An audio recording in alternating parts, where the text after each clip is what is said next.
Hello, and welcome to Sacred Democracy. Nice of you to join us today for Sacred Independence in honor of the 4th of July and Independence Day. So we're talking about why we feel that freedom is necessary for our evolution. And I have invited my very dear friend and wise woman, Janine Mansell. So she is here with us today to discuss this topic and to look at the changed idea of evolution and how freedom is what allows us to evolve. There's a lot of cancel culture out there. There's a lot of people trying to end free speech, which is of great concern to many of us. So I would like to turn it over to Janine. And Janine, I'm going to ask you if you can give us kind of your take. You can tell us too a little bit of your story, why you're here and why you think this topic of freedom is important.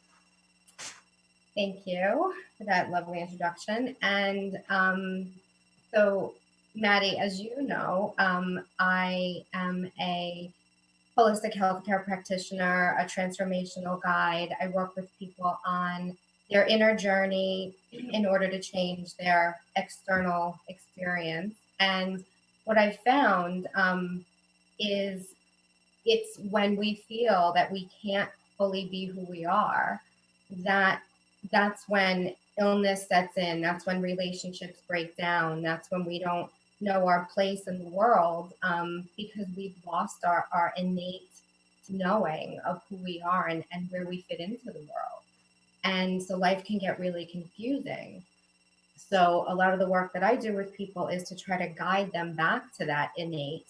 And you can use, the body as a map to see where there's some restriction or stagnation, but you can just listen to people's stories and hear where they're frustrated, where they're depressed, where they're angry. And a lot of what I've learned is that at a very early age, we're taught to not allow ourselves to not only think what we want to think, but feel the way we want to feel, because we were raised and are raised, and it's getting better, I do believe, by a society that wants us to just not make too much trouble by what's coming through from our innate. And so we shut down. We shut down because we were forced to, by people either, that got angry at us, or they were disciplinarians, or we shut down because we wanted to be nice and we wanted to be kind and we wanted to be caring. And we realized that really, upsetting this person by just what's coming forth naturally from me. And, children, if left to their own devices, can be annoying to people who want situations to be under control. Yeah. And so what we're seeing is a bunch of adults that just want to control each other because we were taught that that's the way we can all get along. Right. And instead of people, honoring what comes naturally forth from somebody as an important part of our expansive journey, we're all kind of afraid of that. What's going to happen when people can say what they want to say? How is that going to affect me? What's going to happen if somebody gets to feel the way they want to feel? And that's scary or inconvenient to me, or that makes me uncomfortable to look at because I'm not willing to look at my response to it. I just want to control you and make you make me comfortable. Right. And that's what we were talking about the other day when I was talking about it's like the old shut up argument, right? So if you've got two kids that are just looking at my sister Linda, and I used to have this all the time. She's 2.5 years younger than me. All the time we would do this. You shut up. No, you shut up. No, you shut up. No, you shut up. No, you shut up. No, you shut up. Now, the great thing about kids is you'll do that long enough as a kid and then you'll crack up. Then you'll just start laughing and realize how ridiculous you're being, and you'll fall down and you're buds again. Right? But when you've got one adult telling another adult to shut up, then in part, I feel like you're giving away your own power because you've told that other adult, I can't be comfortable in the world. I can't have power in the world unless you stop saying what you think. Exactly. And it is about that, right? It's about disempowerment, and it's about the more empowered you feel personally, because you learn how to, it's really about emotional mastery. How can I live in this world and still have my own emotional journey and response to it, which ultimately, because the nature of reality is it's not instant, right? And if Right. we can recognize that, yeah, this thing happens and I'm going to have this knee jerk reaction to it, but I can also now withdraw and recalibrate to how do I want to feel in my world after my knee jerk reaction? How do I want to use my own energy, my own point of attraction, to allow something different than what I just witnessed? And that's where Exactly. we give our power away, because we're just so hypnotized by what is and what we've seen and what we believe to be, the way things are going to be forevermore, because that's the way they just unfolded. We do give our power away, and we forget how powerful we are to allow unmanifested potential, to allow something new, to allow what was born out of that conflict to be. And, when we're so focused on making somebody be different, we're so focused on, justifying why they shouldn't be feeling that way, or why they're controlling the way we feel, then we completely give our power away to live something different or improved. So, yeah, I think it's an epidemic. I'm with you. It's totally an epidemic. And when I think about it from the political point of view, when I'm talking about political, I'm not just talking about this party versus that party. That I'm talking about the polis, the all of us. When you look at what John Stuart Mill talked about, I was thinking I would read his thing, but it's in that very old English way. Basically, what he says is that to shut somebody down, to tell them not to speak and not to talk, is evil. In that old, he wrote in the 17 or 1800s. He wrote a great book called On Liberty, and if you can get through the language, it really is a brilliant book. But he talks about how it's evil to not allow somebody to say what they are thinking and give their ideas, because it not only robs them of their power and their confidence, it robs us, all of us, of the opportunity of looking at this idea, of critically thinking about this idea. Maybe this is a great idea. Maybe it's a terrible idea. And then we need to tell that person that it's a terrible idea. And he says that unless we have the contrast of these ideas, this is basically what he's saying, unless we have the contrast of these ideas, we cannot grow. We cannot evolve. We will not move forward. And to resign a human being to that type of life where they are under the control of somebody else is evil. And we talked about this again the other day, is that as adults and as humans, we're not that we're set up for failure, but we really need to reparent and re-educate and recondition ourselves into healthy socialization. And a lot of it goes back to our education system, where we spent 70% of our childhood in a room where somebody wanted to tell us, it's not about your idea. It's about what I want you to think is important. And it's what I want you to listen to. And we're so conditioned into, so that's the way life is supposed to work. You get to be an adult, and then you get to tell people what's appropriate for somebody to think and feel. But we know that there are other ways. And what was it, like more than 10 years ago, we looked at the Sudbury model, right? Daniel Greenberg, who started a school based on democracy. And it's about, I have the exact definition. So the Sudbury Valley School was founded in 1968 by a community of people, including Daniel Greenberg, Mimsy Sadowski, and Hannah Greenberg in Framingham, Massachusetts. And he aimed to create a school that was just, psychologically comfortable and self-governing, with real life being the primary source of learning. So what happens when these kids go to this school? It's scary for an adult, to because I went there and I had my kids spend a week there, and life circumstance, I wasn't able to uproot and relocate. But even as somebody very open-minded and understanding the value of self-governing and free thinking, and that we're born with an innate knowing of how to lead ourselves in the direction of our greatest potential, which is what the school is based on.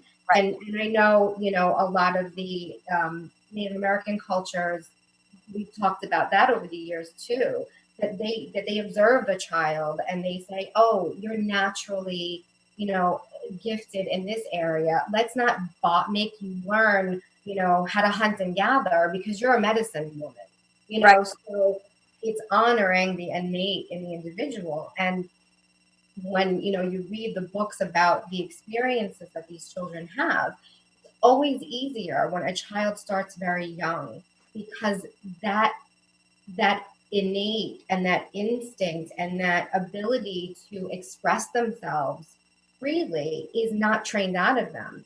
And Daniel Greenberg explains in one of his books, I don't remember which one, that it's really harder for an older child to go there, say a 13-year-old, because they keep going to the instructors and saying, what should I do? And they say, whatever you want. And they'll do that thing and they'll come back and they say, okay, I did that. Now what should I do? And they say, whatever you want. And for a parent to say, what do you mean I'm going to let my child go and decide whether or not they want to learn how to read or whether or not they want to learn how to add? The idea is we're not born to fail. We're born to thrive. Right. And that we will, if left to our own devices, and given the support of a community that is there to support you, which is the part we're lacking too as well. Yeah. You will thrive. And, it's not going to be perfect, and you're going to have trial and error, and you're going to have messy moments, and you might evolve into something that you didn't even think you were evolving into, but the process was allowed to happen. And that's what we're seeing as a society. We're not letting the process happen because we want to stunt that natural, instinctual evolution. Because we're afraid of it. Exactly. And we have a complete, I love how Dr. Bruce Lipton calls it a myth perception, not a misperception. He calls it a myth perception about evolution, where we have ignored what Darwin really said, which is that he never said survival of the fittest anywhere in his writings. And what he said was, when you look at how groups survive, they survive by adaptation and cooperation. But if you look at like one group versus another group, then you have the people that the group that adapts and cooperates the best end up surviving. And somehow this gets translated into what Dr. Lipton calls the myth conception that life is about survival of the fittest. And that's like a myth that we've ingrained in our heads. So we think, and like you just said, we think that fittest is controlling somebody else. There's nothing like that in nature. That's not what happens. It's not what happens between predator and prey. Nature is about balance and harmony. So when we have that myth of survival of the fittest, I'm doing that finger thing. Don't ask me why, but not my favorite thing, but okay. So when we have that myth about survival of, I'm just cracking myself up here. Survival of the fittest, we have this whole way of behaving that is not going to allow us to survive and thrive. And that was the other interesting thing I found out. I forgot to tell you this the other night when we were talking, that the original meaning of the word happiness, so we talk about life, liberty, and the pursuit of happiness. The Greek, Latin term happiness translates to mean thriving or flourishing. Mm-hmm. So it's not just, I'm happy now. It's not a minute of happiness. Mm-hmm. It's to thrive and to flourish. And, talking about balance, it brings me back to, all of my training in Chinese medicine, and it's all about balance, right? But it's Mhm. all about also the flow between, it's not about balance like black or white balance. It's about being able to flow into what is going to bring you balance. And that's also a part that we get tripped up with, because if somebody is feeling, let's say, depressed, right, bringing them into balance, they're feeling disempowered as an individual. Whatever they're living, they're feeling, that they can't, that they're not thriving, that there's a sense of a lack of energy, and a lack of that flourishing, growing, expanding energy within them. And so maybe they need to go into anger in order to find their balance. Maybe they need to get that charge of empowerment. And as a society, because we're learning, we really are, but as a whole, and where we've come from, we're like inept to understand that, how do people find their emotional balance? And you're right, it's not about being happy all the time, because even in Chinese medicine, there's something, every meridian has a different emotion associated with it, and you don't want one to over control another. So even to be in joy 24 hours a day is not healthy. It taxes the heart meridian, right? Right. So it's feeling like we need to overlay what's appropriate for our emotional journey onto somebody else's. And so when we see people having an emotional experience that might feel inconvenient to us or might feel uncomfortable to us, we want them to stop. We're not comfortable with anger, and somebody who's angry is not comfortable with joy. Right. We're all just like, oh, that's not working for me. But it's somebody's point of balance, and they will get through it, and they will reach equilibrium if allowed to. But it's that conditioning that we need to stop feeling a certain way because it's socially inappropriate, or we need to force ourselves to feel a certain way because somebody would feel better if we just did. Were you ever around somebody where you weren't really having a good day and they just wanted you to snap out of it? Yeah. And so, you might do your best to put on a good face, but man, like, do you want to like choke that person for forcing you to feel a way that you don't? Or Right. if they're trying to just cheer you up, Yeah. you're feeling really bad and somebody's trying to make you happy, and you want to like kill them because that's not your point of balance. Right. Your point of balance is to allow yourself to feel fully what you're feeling first. One of the problems is that we weren't trained to do that Hmm. before we act. Right. We think that we need to act on our emotions. So people see maybe the emotion of anger. And now we get into like the lower masculine and the higher masculine, right? The lower masculine will act in anger and will be destructive to get its way. The higher masculine has the greater good in its sights. Like, what's Right. for the greater good? So yes, I maybe was feeling disempowered by something I witnessed or by something that I lived. And now I'm feeling this, what feels like anger or rage. Will I allow myself to feel that without acting on it? Will I allow myself to have an emotional experience, but not use it as how I'm going to contribute to the world today through my actions? And Right. are we willing to slow down and give ourselves time to find our balance before we act? And that's that fast-paced world we live in, where we were taught it's not about how much time you need, it's about how quickly you can produce something. It's that shortage consciousness. We need more. We Right. need to learn more. We need you to earn more. We need you to sell more. And so everybody's kind of like tripping over themselves because they're emotionally out of balance.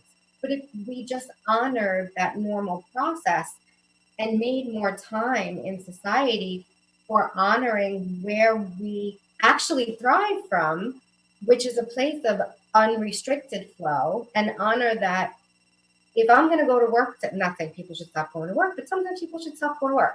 If I'm going to go to work today and be completely unproductive because I'm completely out of balance, am I really offering the world or this company or my family or my children or my friends, you know, what is my innate point of thriving? Am I taking care of myself because I want to ultimately contribute to the world, you know, from my highest potential? Exactly. We've missed that piece of it. Yeah. And that's why you cannot talk about interdependence, successfully being interdependent, sustainably being interdependent, without allowing a person to be their independent self and discover what is their gift to share with all of us. Right. Because we each have that. Like you said, if we were left alone as children, if we were more of a Sudbury model or a Waldorf model, if all of us had access to that. And when we're talking about social justice, why, you know, that's a whole topic on its own. Why don't we have in 2020 these educational systems and these choices in place for our children and for our culture? That's a whole other thing. But if we were looked at as children, as the Native Americans did, where the grandparents were concerned with the gift the child had. We're doing just what you said earlier. If we were, then when we get into these places where there is something we need to adjust, we will sit back and look at it in ourselves. We'll first adjust it in ourselves. Like you said, I can be angry as I want to be, because anger can be a great starting point. But I have to get through that, and then we're not going to evolve if we keep making decisions from anger. Exactly. And you know, that's the freedom that we're talking about, right? The freedom Right. to be able to become, because you live in a world where people understand that there's a process and a journey. A lot of the people that I work with, you know, they come to me and they think that their problem is this, but then we realize, you know, how they haven't been taking care of themselves. They haven't been taking time out to, you know, have self-care practices. When I say that, I don't mean go get a massage. I mean, a massage is great. I was a massage therapist for a long time. A great one. But that within itself is not the self-care that I'm talking about. Because that can be a band-aid. That can be what somebody does when they've gotten so out of balance that they need relief. So we're talking about, you know, preemptive self-care. We're talking about, you know, making sure that you are giving yourself the time. You know, are you waking up in the morning and you know, for you do your Thanksgiving address. I know you have your practices. You know, everybody's got their own thing. Right. But are you taking the time to align with that highest version of you? Are you taking time to make sure that you're not being entrained by the chaos of the world, and then needing to undo that, because you can't show up with your greatest gifts when you're banging around in, you know, this crazy world without doing something about it? You know, it's okay to get out of balance, but are you taking the time? Maybe you have small children and you need help. You know, maybe you have a parent that you take care of, and you know, you're not taking care of yourself emotionally and energetically. And that's the piece that people need the freedom to be able to do, right? They don't feel that they have that freedom. Right. Because people are afraid that they're not going to live up to somebody's expectation, or that it's about judgment. It's about self-judgment. Do I Yes. love myself enough to give myself a break so I can be comfortable, like they say in the Sudbury Valley School? Am I allowed to be comfortable, or do I have to be in pain and just deal with it? And when you allow yourself to be comfortable, it means that your channels are now open. It means that now you can thrive, because you're not restricting the natural flow of who you are, because that's when it gets really painful and uncomfortable. And Right. we've been taught to just deal with that. We've been taught to just push through it and figure it out, not realizing that we're robbing ourselves of the ability to thrive. And Right. then we want everybody to act differently because we're unhappy. Yep. You know, Exactly. backwards. Exactly. And then we're not only robbing ourselves, but we're robbing each other. Yeah. because I've turned it around to where you have to behave in a particular way in order for me to be comfortable, in order for me to be happy. So I'm going to dictate to you, and I use that word on purpose, dictate to you how you get to behave. And that's where, when we look at societies that have dictatorships, nobody is happy except the people at the top. Why do you suppose that is? And, So, and were they really happy, or did they have the illusion that they've got some sense of control? yes. I mean, is it really happiness? Yeah. Maybe. Well, they're not flourishing because 24/7 they're thinking about, how do I keep these people under control? And then they're killing people, or they're imprisoning people who there's a lot to control. If you're in charge of a country that's got millions of people in it, or even not even millions of people in it, there's a lot to control. And so exactly what you said, are those people at the top really flourishing? No, they bought into a thing that makes them feel most comfortable, but have lost the expansive view of the entire community. And what I've also observed is that we do that to ourselves. We're our own dictators, right? Mm-hmm. And it's very scary for people. People tell me that one of the hardest things for them to do is sit in quiet meditation and just be, not need to be controlling with their thoughts. And it feels scary, because when you put yourself in that place where you are awake and you're conscious, but you don't need to be in control, like you said so brilliantly, you're just going to be. Let me just be for a moment and see what comes forth from me. We're not in control of that. The inspiration that we might get, or, we're so conditioned to be that, like I said, self-dictator, because we're under the illusion that that's happiness. And that's where we know that that's that masculine and feminine energy. And we're learning that wild, uncontrollable feminine force that wants to, now have its say in our world is the uncontrollable, but it's the uncontrollable in the best way possible. It's right. The uncontrollable of that child at the Sudbury school who nobody's telling it what to do.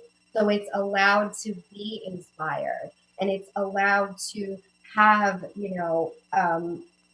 some sort of out of the box inspiration, but really what it is a self-regulating regulation. Right.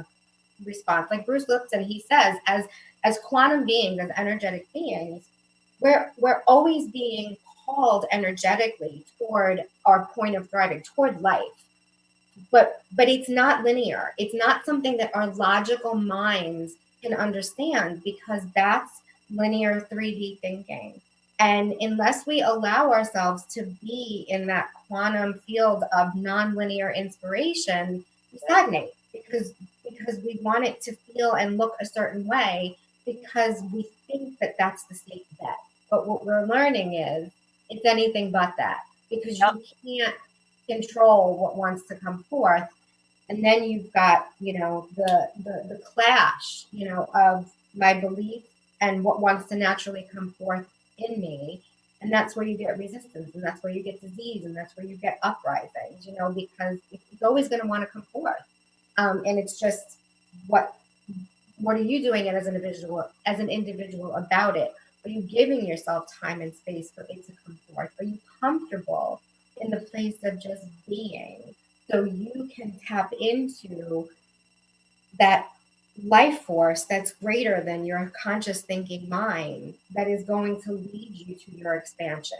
And are you willing to be brave enough to be free to follow the call, even if it might be inconvenient for the world around you? Right. Because the world, that's where we break free from this old paradigm, from this, the crashing of scientific materialism, and this, the greed and more mentality. Is we only break free from that if we can allow the individual to be broken free from that inside themselves. And then they're going to come out with something that's inspired, that has the potential to inspire others. And then we raise everybody up, and that is the place where I get very concerned about short attention span theater. I mean, from my generation, we know that from Firesign Theater. But, I get extremely concerned about the fact that our friend Marianne, who's come on the show before to talk about education and who you know very well, who Janine is one of the founding members of our women's circle here on Long Island, along with Marianne. But she was talking about how in this research that she's done, kids under the age of 25 have an attention span of like 7 seconds. So then our challenge is we know that we do need to slow down. We do need to take time. And we do need to we need to train humans to look inside themselves, like you said, self-judgment, self-discernment, so that when we look outside of ourselves, we can be discerning about, oh, well, that guy does not have my best interest at heart, So we're going to leave that one behind. It allows you to, like you said, self-regulation and knowing the self, right? And if you develop that relationship, then you don't know if somebody is leading you down, some crazy direction that you don't want to go. It's like going to buy a car from a used car salesman. If somebody else has their best interest in mind, and you don't have that really, really heart-to-heart, intimate relationship with yourself and your own guidance, you could get wrapped up in a lot of stuff that, ultimately you don't want to be wrapped up in. Right. But you don't have that relationship with yourself where you're like, yeah, that's a hard no for me, because I know myself. And I know that that's going to bring me out of balance. If anything, that it doesn't need to be a judgment that person's wrong, but that is going to bring me further away from who I am. And my goal in life is to be in sync with who I am and to be in balance. And why would I willingly, knowingly do something that I'm going to have to undo because it took me? And it might be something as simple as, saying yes to going out to dinner. It doesn't need to be something scary. It could be, it's these moment-to-moment choices of balance. And we live in this world where it's a tough crowd, right? It's so judgmental. And we're so defensive that we need to defend ourselves and our choices instead of just being like, this was my choice, come what may, because I love myself. And because I know that was, somebody posted on a social media group that I'm on the other day. I just made a decision, and I don't know if that was me being selfish or standing up for myself. And the answer is either is invalid, because it's not about being selfish or standing up for yourself. It's about you made the best choice for yourself in the moment, and that's it. And like we feel like we need to like over explain our decisions or make sure somebody agreed with it, because the world is so judgy. And so instead of being like, I'm not going to participate in the judgment for a minute because I don't need to. But instead, we don't feel like we have that freedom, right? Do we have the freedom to be like, yeah, we live in a judgy world, but I'm going to self-regulate. Everybody judge me, don't judge me, whatever you want to do. But I know that my biggest contribution to the world is if I'm in balance and if I'm bringing my best self forward. And if what your judgment does is make me question that or feel guilty about that, or, like you said, take me in a direction where it's so far away from my point of balance, it's really not working for us to accept the level of defensiveness we have to have about our own innate choices and our own innate needs. Mm-hmm.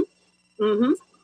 And if you are fortunate enough to encounter somebody who's not going to enable you to be disempowered, when we were talking about the shut up argument, you can come up against somebody who's just going to turn around and say, screw you. And then they're taking your power. Now they know how to manipulate you. And if they're of that kind of mindset, then they will manipulate you to get what they want. But if you are fortunate enough to come up to somebody and say that you have to shut up to make me feel good thing, or you have to stop doing what you're doing so I feel good about myself, and they say to you something like, I'm really sorry to hear that, do you want to tell me about it?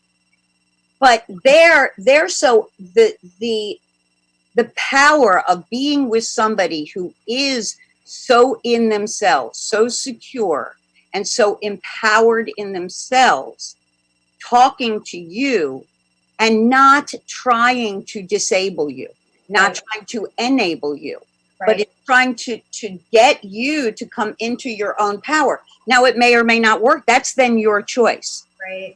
You know, you can choose to listen, you can choose to degrade, you can choose to judge, you can make all kinds of choices here.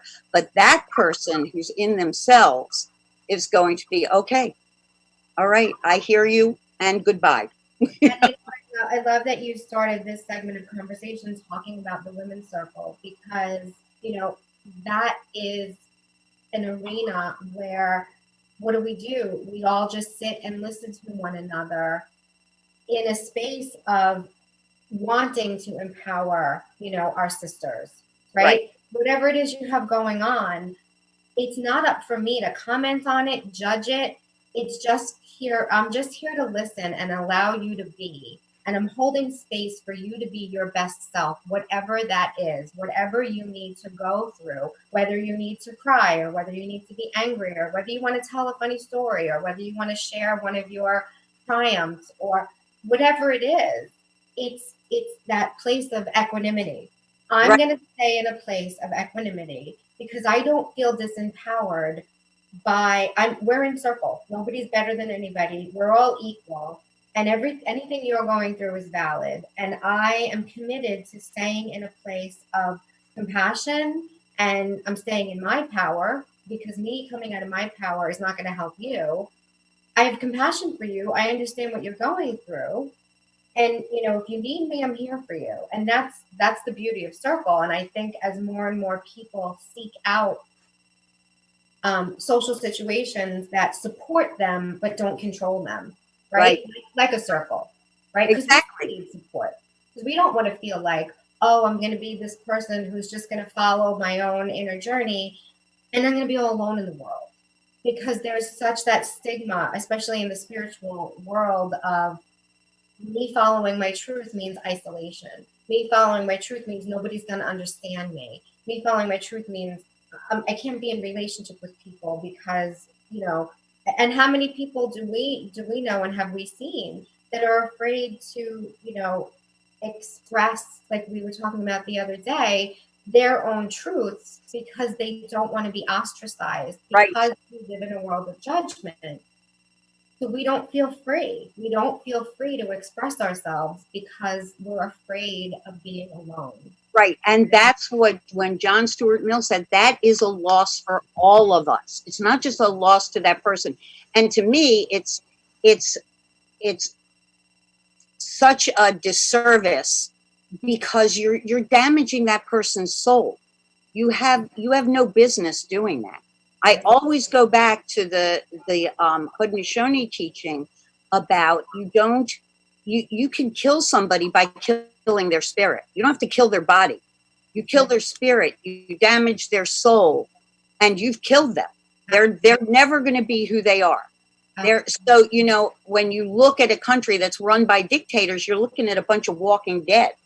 You know, these people have no shot at living their full potential and bringing that beautiful full potential to the rest of us, so that the world can evolve into, and human beings can evolve into, this beautiful, sustainable future that we all want for our kids. And Celia, my sister Celia, who heads up Pumped Up Parenting, as you know, is watching. Thanks, Celia. Thanks for watching. And she says, without judgment or criticism, listening. Great advice for parents too. And that's exactly the point that we were making. Exactly what you were making earlier. Well, yeah, and sorry, that's why we talked about reparenting ourselves, right? Right. Be more compassionate toward ourselves, to not judge ourselves, because what are we going to do if we live in an environment of judgment personally? We're going to turn around, and that's how we're going to judge. That's how we're going to raise our children. You know, that's how we're going to, you know, act towards our partners or our coworkers. And we know that you can't have a relationship with anybody outside of you that you don't have with yourself. So if we want to be, you know, a conscious parent, and I'm sure Celia, you know, could talk about this all day long, if the journey does start with you, because you can't fake that. You can't fake setting an example of, compassion and self-regulation and knowing, healthy boundaries. And when you have to, people talk about a timeout. I think we talked about this the other day. You give your children timeouts because you don't like the way they're behaving. But how often do we give ourselves emotional timeouts? Right. How often do we say, I need to go sort myself out.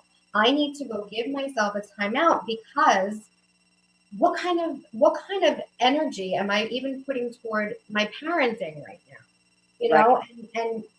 And we think it's acceptable because we have these little people who can't, articulate that our behavior is bad and wrong.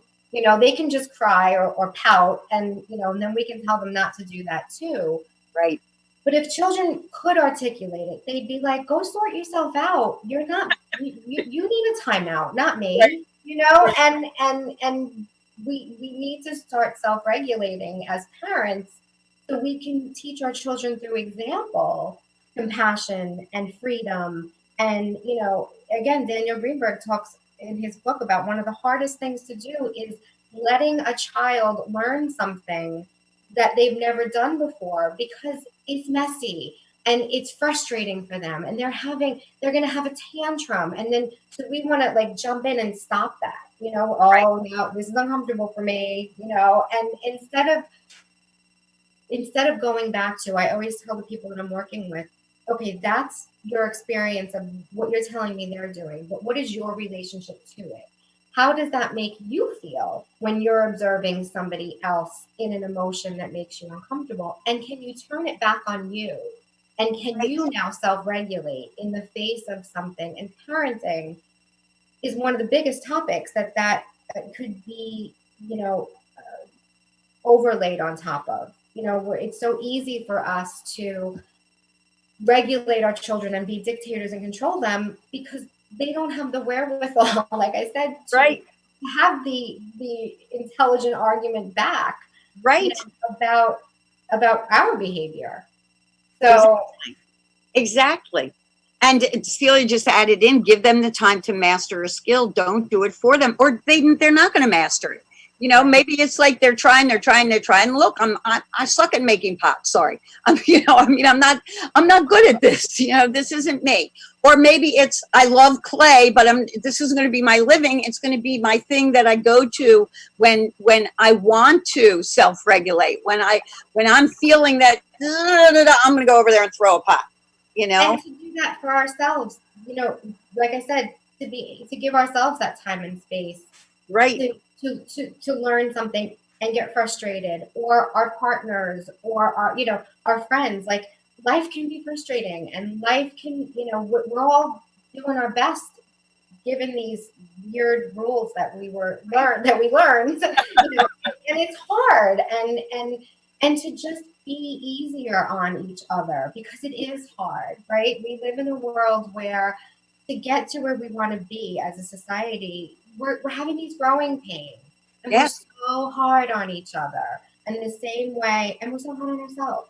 And so the same way we need to learn to be more compassionate and give our kids more space, we need to give ourselves more space. Yeah. Well, we need to give our peeps more space. Yeah. Well, we talked about that the other night when we were talking, is that sometimes there are people you sometimes just have to let go of. And, and sometimes you do have to say, no, this is not for me, or this person is not for me. And you may or may not be able to get out of it gracefully. Hopefully you can. But also, if you are living your truth, if you are living in a state of integrity, if you are dedicated to being your best self, to thriving and flourishing, and sharing that with the world, then sometimes you have to face it. It is going to get uncomfortable. I just got invited to join a group that on Facebook that is so the opposite of what I think, the energy of the world needs to be. And I've been invited by a couple of friends to join. And I'm like, I'm not going to turn down the invite, because that could open a whole can of worms, unless it really gets to be too much. And then I will. I'm not going to, if you want to call me and ask me why I'm turning down the invitation, I'll be happy to explain it to you. but it's not in sync with who I am, with what my truth is.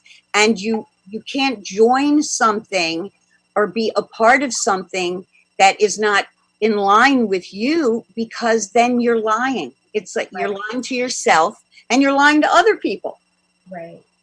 And that all comes back to self-love again, right? Right. Because, and we talked about this, not just self-love, but the self as love.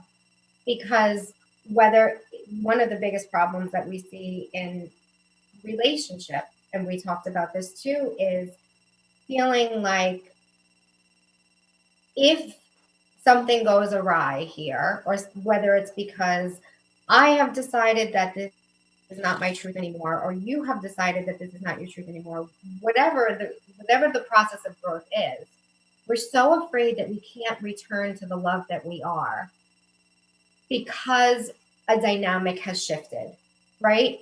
And to be asked to be part of something socially and then say, you know what, that's not my truth, but that doesn't mean I need to go into judgment about you. Right. That's not my truth either. And it's that part that we miss, right? Is that if we know ourselves as love and we get stuck in that boundary, that defensive boundary, because I need to stay in integrity with me, a lot of times people think it's healthy or natural to get stuck in judgment about why what you're doing is not in integrity with me.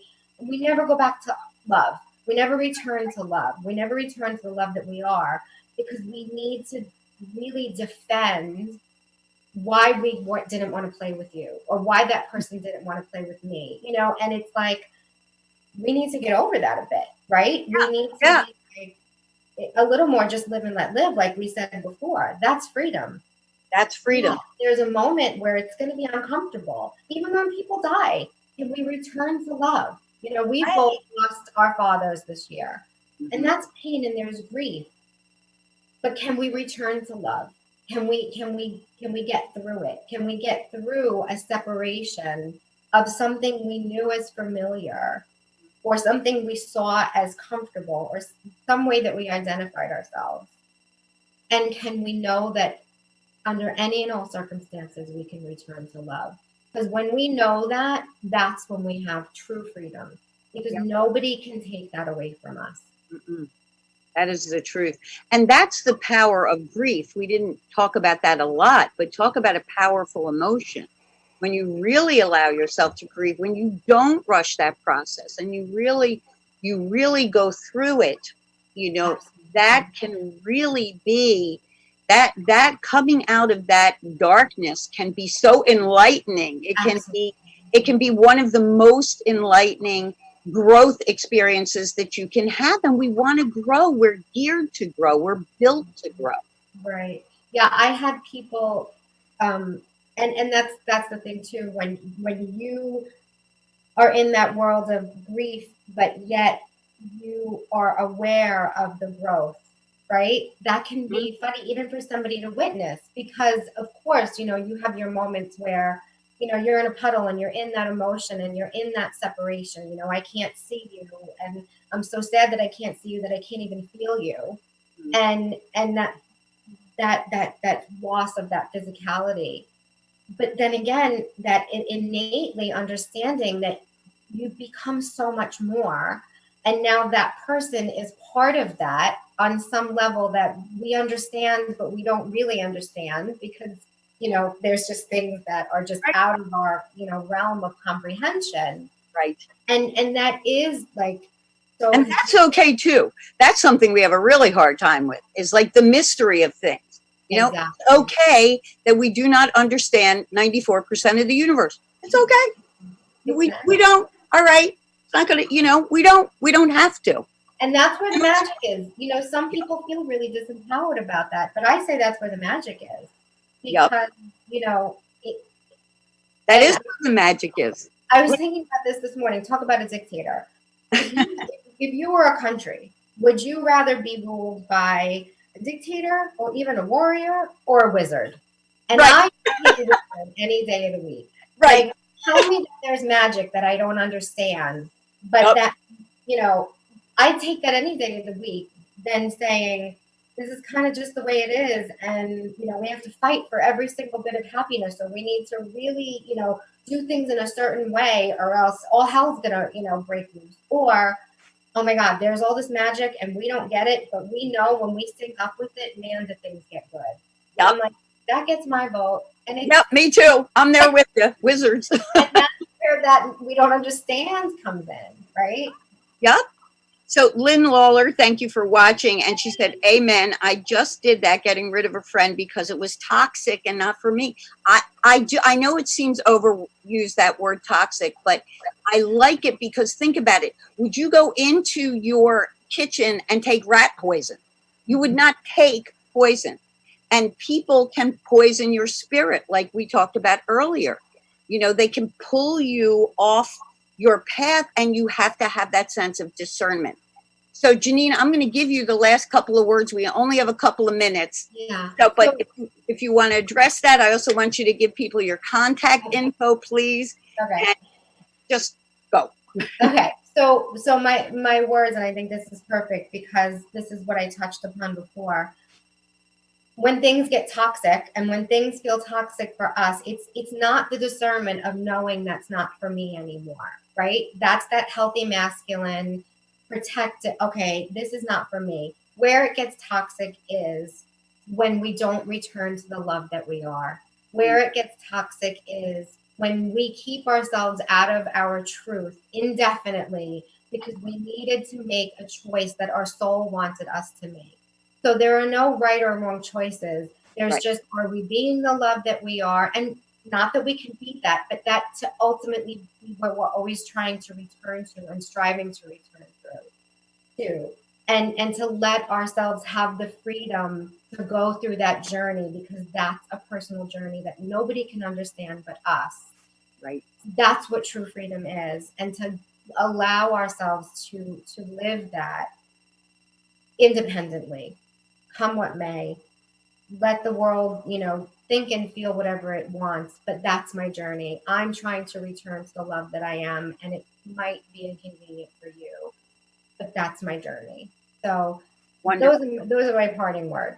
Okay, real quick, give us at least one contact. You've got like 15. JanineMansell.com. Connect to Mansell.com. Yep. Mansell. Okay, thank you, everybody. Thank you again, Bobby Lacera, everybody at Strong Island Entertainment, Strong Island Radio. And thank you, listeners, so much for being here. Celia, Lynn, and everybody else that I didn't see because I'm terrible at that. And I wish you, as always, peace and love and unity and fun, joy. Thank you. And we're out. I love you. Love you too. Thank you so much.